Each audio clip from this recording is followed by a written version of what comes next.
Right, hello guys, welcome back. So, a couple of days ago, I got a comment on my previous build video where somebody said that my videos were too short and that I needed to start yapping more. So, today I'm going to be yapping about the Consecration Nerf and how it actually isn't as bad as we initially thought, and it is almost a buff if you look at it through the right lens, basically. Shout out to Harrison for the comment, but anyway, let's begin by talking about the nerf itself. So, what exactly happened to Consecration this episode to make it seem like it was basically gutted? In the patch notes, it was stated that the Scorch and Slam waves have had their damage reduced by 55%. And looking at some footage of pre-patch, we're dealing a total of 98,489 damage, including the wave and the ignition, and around this much of Carl's health bar was removed. And post-patch, it's now 68,195, again with all things considered, and this is how much his health moves by. So overall, if you take those numbers, it's roughly a 44% nerf to the ability itself versus single targets. And this sounds pretty bad. A 44% nerf is pretty substantial. However,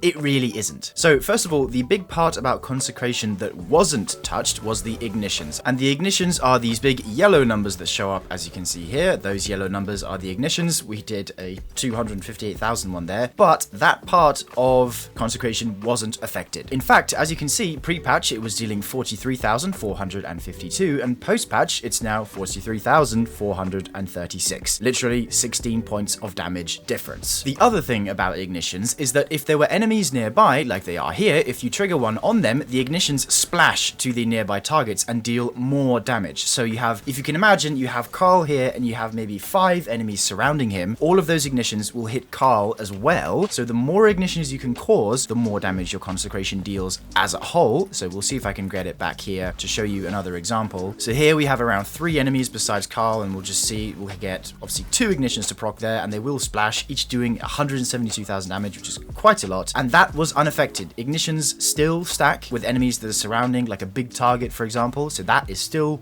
totally fine. So in reality, its biggest strength has remained unaffected, which is the multiple ignitions splashing. And because of that, you can still continue using it for fast and efficient ad clear. In fact, I used Consecration Titan throughout my entire Sundered Doctrine contest experience, and subtle flex, but my team and I, we came 91st in the world. So, you know, Consecration Titan kind of carrying, especially in contest environments. It may seem a little risky at first, but you come to realize you get so much damage resistance, another thing we'll talk about in a second, when using this. Even in contest, you're totally fine. It's what I managed. Nothing was really killing me because I was killing them faster than they could kill me. Of course, the only thing that did take a hit was its single target damage. We're not going to be dealing as much to targets on their own anymore. However, that is arguably the weakest part of the ability in general, because normally when you're using Consecration, you're going to want to be using it alongside either Syntheseps or an exotic class item that has Spirit of Syntheseps on it. And for both of these perks to work, you need to be surrounded by at least 3 enemies anyway, which is going to benefit you from the ignition splashing that we talked about just a moment ago. And like I said in the beginning, if you look at it from the right angle, I do dare say that this ability has received not a nerf, but a buff this season instead. Why? Well, there are 2 reasons for that. The first is the addition of Bolt Charge, the brand new arc verb that was added this season. You get Bolt Charge from things like Facet of Purpose. Collecting an orb here on Prismatic will give you a stack where previously this would only make you amplified. So this is a direct buff to Facet of Purpose and to Consecration Titan, because every time that you get a stack of Bolt Charge, you get a little bit of melee energy. It's not much, but you know, it will help to getting your Frenzied Blades back so you can consecrate more. And also when you have 10 Bolt Charge, you can then discharge the Lightning Bolt with a Consecration. And if you combine that with the Flashover artifact perk that increases your Lightning Bolt damage by 2.5 times, and I believe on Carl this is around 90,000 damage. Now, albeit with a single Consecration, you're going to be dealing more damage post-patch, post-nerf than you were pre-nerf, pre-patch. Because if you take our previous figure, add on roughly 90,000 for that Lightning Bolt, you're just going to be doing more. Like I said, of course, this will only work on one target every once in a while, but it is something to consider. Even without Flashover, I believe it's still about the same. I think a base Lightning Bolt deals around 30,000 damage or so. It's still completely fine. It completely makes up for it. And also your Bolt Charge bolts will heal you if you trigger them this season with Defibrillating Blast. And if you're concerned about actually gathering Bolt Charge quickly, well, there's a very easy way around that. Of course, if you have Facet of Purpose, it hinges on orb collection, but if you're running the Consecration setup that everyone is used to, you're going to be using triple heavy-handed anyway, so you're going to be making orbs pretty often, getting resetting your stacks pretty often, and if you're just pausing to do some damage with your guns, you're going to increment the stacks like you normally would. So Bolt Charge is definitely a buff to this playstyle. In fact, it's kind of undoing some of the nerfs that have been done to it, but as I said, there were two reasons why you could kind of consider this a buff, and the second is Amplified. Now, you no longer get Amplified from Facet Purpose, but you never used Facet Purpose in the past anyway because you relied on Knockout to make you Amplified. So we're still getting Amplified, and the reason why this is important is because now, when you are Amplified, two things happen that didn't happen before. The first is that you now have a 15% damage resist to all sources for simply having the effect, and because we're going to be getting lots of melee kills with Consecration, we're going to be Amplified pretty much all the time. And the second is that enemies find it harder to target you when you are Amplified, kind of like the Manticore's exotic perk. I'm sure you guys already know this, but as you can kind of clearly tell, this is a very good buff to Knockout and just Amplified in general, and to Consecration Titan. So now, if we put everything together, of course, you are going to be doing less damage to single targets with your Consecrations, but if you use them like you are supposed to, with a Syntheseps class item or just normal Syntheseps to a big group of ads, you're still going to have the same ad clear power that you did before because of the ignition splashing, because they weren't changed. And now the enemies are going to be less accurate when shooting you, so you're going to stay alive for longer, and you're going to have the damage resist, and you're going to have the Bolt Charge, which is going to feed your melee ability faster, cause the occasional lightning strike, and heal you because of the artifact perks, and so on and so on. In terms of what I would recommend taking advantage of from the artifact, it is mainly just flashover and defibrillating blast. You could go Horde Shuttle and Unraveling Orbs as well with a Strand primary if you wanted to kind of infect a target with Unravel whenever you saw fit, because with the orbs you're making with heavy-handed, you know, it's going to be quite easy. Here are the mods that I'm using as well. I will have a dim link in the description for this build for you guys, so don't worry about that. So just to prove to you guys that this setup is still great, I'm going to take us through the first half of this Master Loss sector, where I am 28 power underneath the recommended of 2050. So let's see how it goes. Okay, so one of the first things I want to do is to build my dark meter as fast as possible, because that is one of the weaknesses of this build. One of the few weaknesses is that it doesn't have much in terms of dark energy. You of course have tons in terms of light energy, because you can just consecrate everything. It gives you like a big chunk already, but for the dark energy we're gonna have to work for it, which is why I have the Lost Signal Area Denial frame on. But if I suspend this big group of ads here, that should give me a good chunk of dark energy.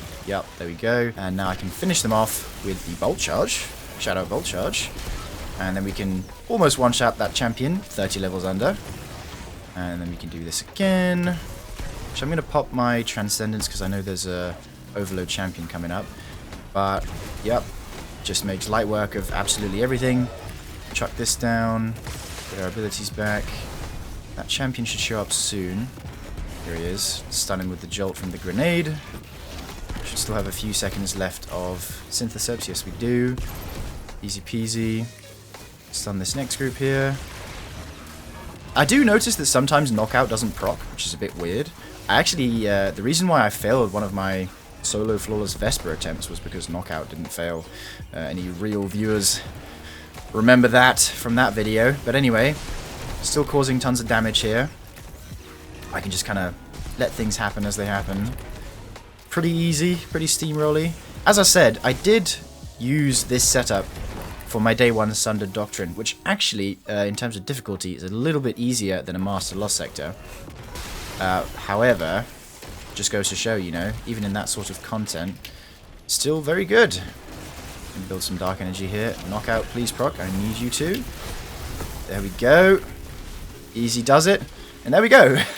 So, still very good, as you can see, very good at doing what it does, which is just clearing rooms, killing champions, minus 30, by the way, in almost one shot. I feel like before the patch, it would have done it in one slam, as opposed to one or two like I did just there. But what's the difference if it takes one more slam? When you're in your Transcendence, you get them so fast anyway, it doesn't even matter. So, yeah, still very good. Anyway, I do hope you enjoyed this short little video. I don't really do videos of this style terribly often, so if you liked it, let me know in the comments the sort of yap stuff. I would like to get better at yapping, to be honest with you. But yeah, so Consecration Titan, still very good. So anyway, thank you very much for watching, guys. I hope you learned something, and I'll see you in the next one, so take care. If you made it this far, thank you so much. Your support means the world. And if you're really into the content I create, consider becoming a member of the channel, which not only lets you support me in the best way possible, it also nets you a whole host of awesome perks along with it. A massive shout out to these members up on screen, and I'll see you in the next one. Bye for now, dear viewer.